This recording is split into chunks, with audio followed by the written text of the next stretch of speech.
Jubilee hills ఎన్నికల ప్రచారంలో BRS ప్రచారంలో దూసుకుపోతుంది. కానీ అడుగడుగునా కూడా కాంగ్రెస్ నేతలు ప్రచారం చేస్తున్న బీఆర్ఎస్ నాయకులని అడ్డుకునే ప్రయత్నం చేశారు. మరి అప్పుడు పోలీసులు ఏం చేస్తున్నట్టు? పోలీస్ అనేది ఈరోజు తెలంగాణలో లేదనే దానికి స్పష్టమైనటువంటి ఉదాహరణ జూబ్లీ హిల్స్ ఎన్నికలు. జూబ్లీ హిల్స్ లో అక్కడ ఉండేటటువంటి మైనారిటీ నాయకులు, బీఆర్ఎస్ పార్టీకి సంబంధించినటువంటి మైనారిటీ నాయకులు ఎవరైతే పనిచేస్తున్నారో వాళ్లకు అనేక రకాల బెదిరింపు కాల్స్ వస్తున్నాయండి. నాతో ఈరోజు చెప్పిర్రు మా ఏదైతే మా యూసుఫ్ కూడా డివిజన్ సంబంధించినటువంటి బూత్ ఇన్ఛార్జీలు ఉన్నారో వాళ్ళని భయభ్రాంతులకు గురి చేస్తున్నారు. మీ అంతు చూసుకుంటాం. భయభ్రాంతులకు గురి చేయడమే కాదు సార్, ఇళ్ల మీదకి పోలీసులు వెళ్ళి దాడులు చేసిన, అంటే ఇంట్లో వృద్ధులు ఉంటారు, మహిళలు ఉంటారు, చిన్నపిల్లలు ఉంటారు, వాళ్ళందరూ భయపడతారని కూడా లేకుండా ఇంటి మీదకి, అదే విధంగా ఇంకా బీఆర్ఎస్ పార్టీకి సపోర్ట్ చేస్తున్నాను అన్నటువంటి మైనార్టీ నాయకుల ఇండ్ల మీదకి వాడి పోలీసు వాళ్ళని పంపడం. ఎందుకంటే చూసిర్రా, మీరు బీఆర్ఎస్ పార్టీకి మద్దతు ఇస్తే పోలీసు వాళ్ళతో మీ మీద అక్రమ కేసులు పెట్టిస్తాం. అంటే మద్దతు తెలపకూడదు అని ఏమన్నా రూల్ ఉందా? రేవంత్ రెడ్డి పాలనలో రేవంత్ రెడ్డి పోలీస్ పాలన నడుస్తుంది, ఎమర్జెన్సీ పాలన నడుస్తుంది, ప్రజాస్వామ్యం ఏడుందండి. ఈ రోజు సోషల్ మీడియాలో మాట్లాడితే కేసులు పెడుతురు.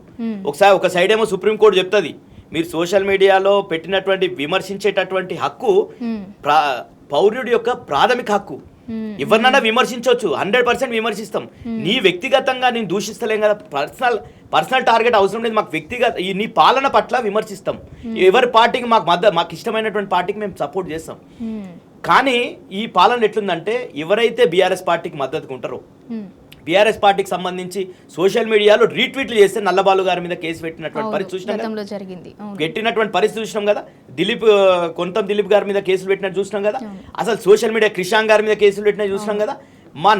మేము బయటకు వెళ్తే ఒక కేసులు, ఇక్కడ దిష్టి బొమ్మ అంటే పెడితే కేసు పెట్టిర్రు. ఎన్ని రకాల కేసులు అంటే, ఏదైతే ఇప్పుడు కొత్త చట్టం తెచ్చిన తర్వాత ఎన్ని రకాల సెక్షన్ల కింద కేసులు పెట్టాలనో అన్ని రకాల కేసులు బీఆర్ఎస్ పార్టీ నాయకుల మీద కేసులు ఈ పోలీసు మొత్తం ఇదే వ్యవస్థ చేస్తారు.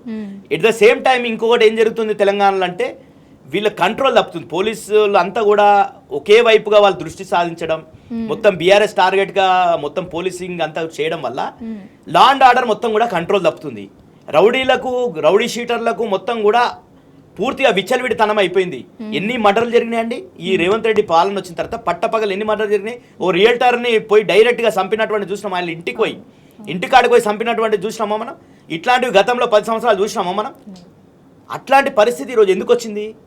మొత్తం కూడా పోలీసింగ్ని మొత్తం కూడా రేవంత్ రెడ్డి గారు ఆయన సొంత ప్రయోజనాల కోసం వాడుకుంటున్నారు.